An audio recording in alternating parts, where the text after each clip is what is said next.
Mes amis, hier, le 9 juin, les drones ukrainiens ont frappé pour la deuxième fois le pont de Tchongar. Nous avons examiné le pont de Tchongar dans la vidéo précédente. Le voici à l'écran. C'est l'une des 3 entrées et sorties de Crimée. Nous avons le pont de Kertch, le pont de Tchongar. En fait, il y en a 2, puis 2 autres ponts proches l'un de l'autre comme ceci. Donc si vous éliminez ces 3-là, ou si vous avez la capacité de les prendre sous votre feu, vous contrôlez qui entre et sort de Crimée. Ce n'est pas encore le cas, mais l'Ukraine a frappé le pont de Tchongar pour la 2e fois. Et nous avons en fait une vidéo maintenant. Et ça a l'air joli, vraiment joli. Comme je l'ai mentionné dans la vidéo précédente, ils ne l'ont pas détruit puisqu'ils utilisent des drones FB1 et FB2. Regardez, ils foncent simplement dedans. C'est un pont en asphalte ou en béton armé. Avec ces drones, ils ne sont pas faits pour ce genre de travail. Ils l'endommagent. Ils y font un trou, mais vous pouvez toujours rouler si vous couvrez le trou, ce qui est désagréable et ralentit la logistique, mais ce n'est certainement pas détruit. Regardez ça. Voilà la taille du trou qu'un de ces drones laisse. Ils en ont percuté plusieurs contre ce pont. Donc, selon le nombre que vous y faites percuter, vous pouvez le détruire, mais cela demandera un travail méthodique. Il faut frapper dessus et continuer à frapper. Et apparemment, c'est ce que font les Ukrainiens. C'est important parce que cela met une énorme pression sur la logistique russe, sur l'ensemble des ponts. Et quand il y a une pression sur la logistique, il y a une pression sur les transports publics. Par conséquent, la tension intérieure sur la péninsule augmente. Les gens paniquent, ils ont tendance à vider les magasins. Ils ont tendance à vider les stations-service. Et cela affecte les forces d'occupation. Prenons les transports publics, par exemple. Dans la vidéo précédente, j'ai mentionné qu'une gare avait été fermée en Crimée pour les trains, la gare ferroviaire. Eh bien maintenant, elles sont toutes fermées. Chacune d'entre elles. Et pas seulement la Crimée, les trains allant de Moscou à la Crimée, même eux ont été arrêtés maintenant. Regardez ça. Ceci est un rapport officiel aux passagers. Le service régulier de trains de passagers en Crimée a été suspendu. Une attaque de drone la nuit dernière a endommagé une locomotive du train numéro 68 Moscou-Simferopol. Aucun passager n'a été blessé.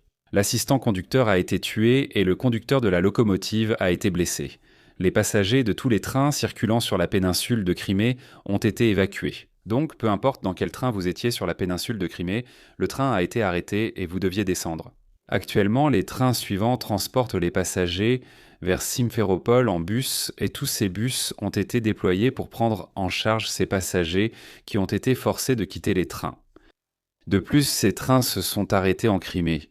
Regardez, 1, 2, 3, 4, 5 trains en Crimée sont complètement arrêtés. Les trains suivants ont été arrêtés en direction de la Crimée. Donc ceux-ci sont déjà en dehors de la péninsule, mais ils viennent de Crimée. Toujours retardés ou arrêtés. Donc je dirais que c'est une catastrophe des transports publics pour les habitants de la Crimée. Tout cela est dû à la frappe sur les 2 ponts, et à ce dont les 2 ponts font partie de cette route. Vous pouvez voir cette route. Les 2 ponts ne figurent pas sur cette carte. Vous ne pouvez pas les voir sur cette carte. Mais c'est bien cette route. Ce que les Russes les appellent la R280, l'autoroute Navarazia, mais en Ukraine, c'est le E58, l'autoroute Mariupol, Berdiansk, Melitopol, Simferopol. Donc c'est la principale autoroute logistique pour l'ensemble des forces d'occupation russes du sud de l'Ukraine. Et les Ukrainiens ont développé cette capacité de frappe à moyenne portée qu'ils n'avaient pas il y a environ 2 mois. C'est à environ 100 à 150 km du front, et pour certaines raisons, les Ukrainiens peuvent frapper chaque camion sur cette route avec facilité. Ils ne pouvaient même pas le faire avant. Ils n'étaient pas capables de faire cela auparavant. Maintenant, ils le peuvent. C'est un changement énorme. Et pour cela, je vais vous lire la mise à jour personnelle de Magyar. Les oiseaux de Magyar, unité 414. Vous connaissez tous ce type, le dieu des drones, le chef de toutes les forces ukrainiennes de drones, le mythe, la légende, Robert Magyar. Voici sa mise à jour et elle est vraiment époustouflante. Désormais, les marches de la mort logistique des occupants vers la Crimée sont autorisées exclusivement par les routes secondaires. On note un aveu officiel d'impuissance. À compter du 7 juin par ordre du commandant du groupement opérationnel Vostok, le trafic de fret militaire est interdit d'emprunter l'autoroute E58 ou la route désignée R280. Vous voyez, ma guerre appelle toujours les occupants des Verts. Plus précisément, Mariupol, Berdiansk, Melitopol, Simferopol, ainsi que les 2 ponts que je viens de mentionner, le pont John Hart, font partie de ce tronçon routier traversant un territoire temporairement occupé. Le trafic sur cet itinéraire a déjà diminué de 71% au cours des 2 dernières semaines. Qu'est-ce qui a provoqué cela ? Il s'agit d'une campagne d'attaque méthodique, frappe après frappe à moyenne portée. Un oiseau ukrainien épris de liberté, membre des forces de défense de l'Ukraine, a fait une apparition remarquée en plein cœur de l'arrière ennemi. Un certain nombre de frappes ont suivi, entraînant une baisse de 71% du trafic de marchandises sur la route au cours des 14 derniers jours. À l'heure actuelle, la route a été totalement interdite par le commandement militaire. Voyons maintenant les chiffres. Il y a en fait un nombre très précis de véhicules qui ont été forcés de quitter cette route. 11 000 véhicules par jour. C'était le trafic avant que cette campagne de frappe à moyenne portée ne commence. Le trafic total sur la section concernée de l'autoroute Nova-Recea, y compris 3 800 véhicules de marchandises par jour, mais maintenant, début juin, seulement 6 500 véhicules par jour, dont 1 100 véhicules de marchandises par jour. Donc cela représente une baisse de 71% de la logistique. Et cette logistique est en partie responsable aussi de la crise du carburant en Crimée. Donc une baisse de 71% des camions-citernes venant du côté du corridor terrestre, pas du côté du pont de Kertch. C'est une chute massive. Et c'est pourquoi nous voyons cette crise du carburant en Crimée. Et c'est pourquoi nous voyons les forces d'occupation du sud de l'armée russe être bloquées sur le front. Elles ne bougent pas du tout. Encore une fois, un dernier regard sur cette autoroute. Elle est jonchée de véhicules logistiques et de camions détruits. Personne ne veut assurer les camions qui empruntent cette route parce qu'ils seront détruits par des drones. Les compagnies d'assurance ne veulent pas les couvrir. Les chauffeurs de camions refusent de ce trajet car il est trop dangereux. L'armée russe peine donc à trouver des conducteurs. Les camions ne sont pas assurables, ni par les sociétés de logistique. Alors ils ont trouvé une solution très russe à ce problème. Ça ne le résout pas, mais ça l'atténue un peu. L'armée russe a de nouveau commencé à utiliser des convois humanitaires pour transporter des munitions, des drones et de la nourriture pour les soldats. C'est bien sûr un crime de guerre, mais ils l'ont déjà fait en 2014. En 2014, la plupart des armes des séparatistes provenaient de ce type de convois militaires. Convois humanitaires. Ils arborent des drapeaux russes, blablabla, mais ce sont des camions militaires. Ils sont peints en blanc pour que les Ukrainiens ne les frappent pas, car cela va à l'encontre de la Convention de Genève. Et ils sont revenus exactement à cette même stratégie parce que rien d'autre ne fonctionne. Regardez ça. C'est à ça qu'ils ressemblaient en 2014, transportant des millions de balles pour Kalachnikov, des milliers d'armes, des missiles anti-aériens, des obus de chars, des obus d'artillerie. C'est comme ça qu'ils les transportaient en main.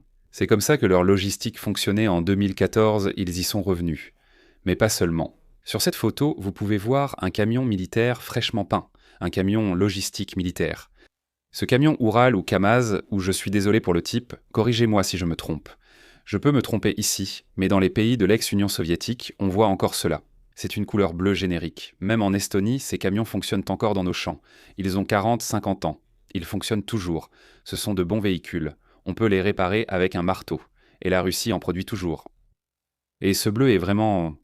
C'est la seule couleur dans laquelle ils étaient peints en sortant de l'usine. Donc le fait que ce soit un véhicule militaire, il a d'ailleurs une plaque d'immatriculation noire. C'est un camion logistique militaire, mais il est peint en bleu. Bleu civil, comme à la sortie de l'usine. Cela nous montre que l'armée essaie maintenant très activement de déguiser ses camions en camions civils. C'est dangereux pour les civils, mais cela montre leur désespoir. Allons maintenant en Crimée, mes amis, car ce qui s'y passe est une conséquence directe de ces attaques contre le corridor logistique sud et le pont de Tchongar. Conséquence directe des oiseaux de Magyar, c'est magnifique. Par exemple, cette publicité est sortie en Crimée, au Crimea Leti Hotel, qui annonce que vous recevrez 10 litres ou 20 litres d'essence si vous séjournez à l'hôtel. Il n'offre pas de petit déjeuner gratuit. Qui en veut ? Vous avez besoin d'essence car il n'y en a plus en Crimée, alors l'hôtel vous en donne. C'est une nouvelle façon de faire de la publicité. Si vous restez 3 jours ou plus, vous recevez 20 litres. C'est une bonne affaire. Ensuite, j'aimerais vous présenter un monsieur, un homme russe vivant à Simferopol, en Crimée, qui va nous dire comment les choses se passent vraiment. Et il dit des choses dangereuses. En Russie, on peut être envoyé dans l'au-delà pour avoir dit de telles choses. Je vis dans une petite ville et il y a une base militaire à environ 4 kilomètres de chez moi. Mec, des drones frappent ici chaque nuit. C'est fou, absolument fou. Ils atteignent même cette zone maintenant. Jankoï est frappé presque tous les jours. Jankoï est aussi en Crimée. Honnêtement, je ne serais pas surpris si l'Ukraine finissait par gagner cette guerre. Sérieusement. Je suis patriote envers mon pays et, si nécessaire, j'irai servir sans hésiter. Ce qui est étrange, car la Russie a du mal à recruter en ce moment. En fait, leur armée diminue très lentement parce que, pour la première fois en 2026, cela s'est produit et maintenant, pour, je ne sais pas, le 4e mois consécutif, l'Ukraine a éliminé plus de Russes que les Russes n'en ont recruté. Donc ils ont vraiment besoin d'hommes. Cet homme se dit patriote, prêt à faire son service, mais les Russes ont besoin de lui et il n'y est pourtant pas allé. Donc c'est juste quelque chose à dire pour s'assurer que le FSB ne vienne pas te chercher. Je suis un patriote. J'irai servir sans hésiter. Mais quand je regarde combien de nos raffineries de pétrole, d'installations ferroviaires et d'autres sites les OQL, ce qui est un terme très offensant pour les Ukrainiens. Combien d'entre eux les OQL ont-ils détruits? Ils frappent tout le temps. Ils détruisent au moins un système de défense aérienne PIN-SIT par jour. Pourtant, à la télévision, on nous dit que tout se passe comme prévu. Telegram s'était bloqué. La Russie est censée être sûre, et chaque nuit entre minuit et 2 heures du matin, tu sors fumer une cigarette et tu entends tout. C'est amusant qu'en Russie, pour connaître la vérité, il faut sortir à 2 heures du matin. Pour une cigarette, parce que si tu regardes la télé pendant la journée, tu n'as que des mensonges et encore des mensonges. Sors dehors pour une cigarette à 2 heures du matin. Tu découvriras comment les drones ukrainiens sont en train de démanteler ton pays. Même si c'est la Crimée occupée, c'est une terre ukrainienne. Quelque chose vole d'une direction, autre chose d'une autre. Un drone est un drone de reconnaissance, un autre est un drone d'attaque. Et c'est ça le problème. Ils ne savent même pas lequel viser. C'est ça le pire. Rien ne semble changer. C'est aussi très russe de ressentir que rien ne semble changer. Car dans la mentalité russe, l'état d'esprit d'une personne dans ce pays a toujours été celui d'une victime. Qu'ils ne peuvent vraiment rien changer dans leur vie ou dans leur pays. Donc c'est très russe de ressentir que rien ne semble changer et que tout brûle. La défense aérienne tirait avant sur eux et abattait les drones avec des missiles. Mais maintenant, manque-t-il de missiles? Je ne serais pas surpris qu'ils atteignent la Crimée. Je parle des Ukrainiens. Mec, on n'a même pas d'essence. Il n'y a qu'une seule station-service là où je vis. Et si j'y allais maintenant, il y aurait plus de 200 voitures qui font la queue. C'est encore une chose typique des Russes. Faire la queue. Je ne comprends pas leur nostalgie de l'époque soviétique. Il manquait de tout, il fallait faire la queue des heures chaque jour. Les Russes font ça, je déteste faire la queue. Si je vois une file d'attente, je renonce immédiatement, que ce soit pour de l'essence ou autre. Je préfère marcher ou prendre mon vélo. Eux, en revanche, patientent des heures dans les files. Je ne sais pas comment ils font. Il y a beaucoup plus de vérité dans ces vidéos où les Russes se plaignent qu'ils ne le pensent, puisqu'ils sont incapables de relier ces choses aux décisions et à leurs conséquences. Vous savez, envahissez un autre pays, ils vous attaqueront avec des drones. Ils ne pensent pas à cela, alors c'est toujours étrange de voir leur étonnement. Pourquoi sommes-nous punis comme ça? Qu'est-ce qu'on a fait? Être aussi ignorants. Je pense que les dinosaures ont dû se sentir ainsi quand les météorites sont arrivés, sans comprendre pourquoi ils ont soudainement disparu. Mais cette crise du carburant en Crimée, elle n'est plus localisée. Elle a maintenant atteint Krasnodar, qui est une grande ville du sud de la Russie. C'est proche de la frontière ukrainienne, mais ce n'est pas l'Ukraine occupée. C'est la Russie continentale du sud. Et voici une vidéo de Krasnodar provenant de différentes personnes. Et ce n'est pas rien qu'une si grande ville en Russie ait du mal à se procurer de l'essence. Il ne devrait pas en arriver là. Je veux dire, la Russie est la plus grande station-service du monde. Il devrait avoir de l'essence. Ils disent qu'il n'y a plus d'essence à Krasnodar. Habitants de Krasnodar, êtes-vous au courant qu'il n'y a plus du tout d'essence dans toute la ville? La pénurie de carburant semble avoir atteint Krasnodar aussi. Il n'y a ni du 100 ni du 95 non plus. Le gouverneur du Kraï de Krasnodar a dit « Ne paniquez pas, c'est tellement cool. J'adore ça. » Et à ce moment-là, j'ai compris qu'il fallait que je parte. Quand le gouvernement dit de ne pas paniquer, c'est qu'il se passe quelque chose. Voici nos tarifs. Voici la file d'attente. Krasnodar, toute cette situation avec l'essence nous a aussi atteints. Tu sais même quoi faire et où tout ça mène? Pourquoi les gens se préparent? Franchement, tu n'en as aucune idée. Tu as envahi un autre pays et 4 ans plus tard, ce pays se bat pour sa survie et ils sont en colère parce que leurs enfants ont été tués et enlevés. Et maintenant, les Russes sont quoi? Qu'est-ce qui se passe? C'est la fin du monde? Quoi? Ils n'en ont aucune idée. Ils sont complètement dans le noir. Aucune idée de pourquoi cela pourrait arriver. C'est presque rare, presque surprenant à voir, honnêtement. Ils ont vraiment l'air de gens complètement perdus. Je voudrais les examiner comme des singes, car voyez, il n'y a plus d'essence dans la plupart des stations. Chez Rosneft, on dirait qu'ils sont ouverts. Mais une immense file d'attente avance très lentement. Ça commence à devenir vraiment effrayant. Qu'est-ce que tu en penses? Oui, les 8 fois où je suis allé en Ukraine, on a eu des missiles, des drones, des explosions. Malheureusement, j'ai vu mon lot de morts sous les décombres. Je vais donc te relire ce sous-titre. Ça commence à devenir vraiment effrayant. Qu'est-ce que tu penses de tout ça? Je ressens une certaine satisfaction de voir que cette guerre touche les Russes ordinaires. Je ne veux pas dire que j'espère qu'ils souffrent, parce que ce n'est pas vrai, mais je veux qu'ils sachent et qu'ils voient. Et j'espère que la douleur sera assez forte pour qu'ils sortent de leur état d'esprit de victime.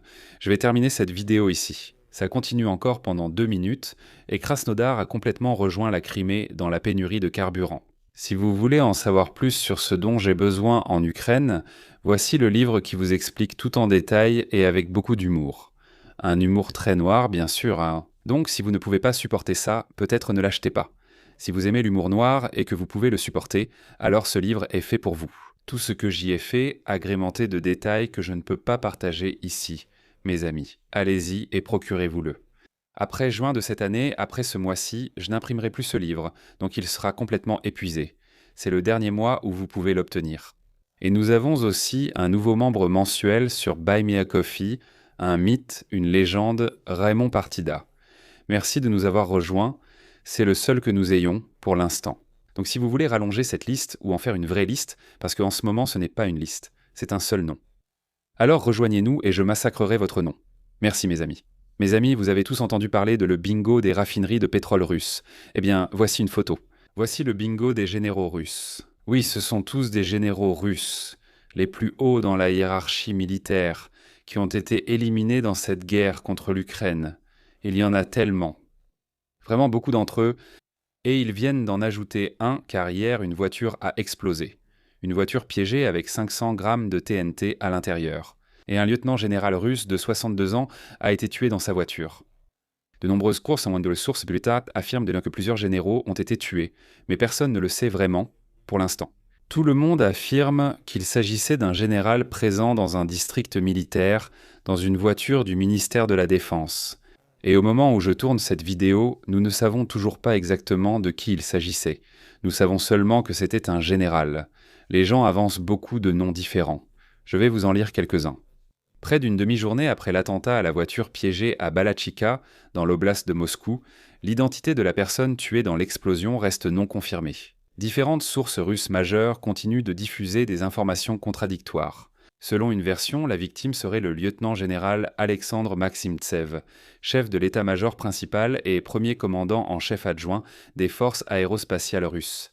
C'est l'homme à gauche. Selon une autre version, il s'agirait du colonel Damir Davidov, responsable de l'approvisionnement en munitions de missiles et d'artillerie à la direction principale des missiles et de l'artillerie de Russie. Il est à droite. Nous ignorons son identité exacte ou s'il s'agit d'une autre personne. Nous savons seulement que c'était un haut gradé et une élimination. Le fait que le Hachur ukrainien puisse faire cela est absolument stupéfiant. Le fait qu'il fasse cela envoie un message à chaque général russe ou officier de haut rang. Ils ne sont en sécurité ni à Moscou ni nulle part ailleurs. Il y aura une chasse à l'homme après la fin de cette guerre.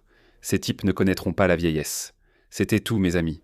Je serai de retour chaque lundi, mercredi et vendredi. Abonnez-vous sans hésiter et jusqu'à ma prochaine vidéo, soyez au rendez-vous et au revoir.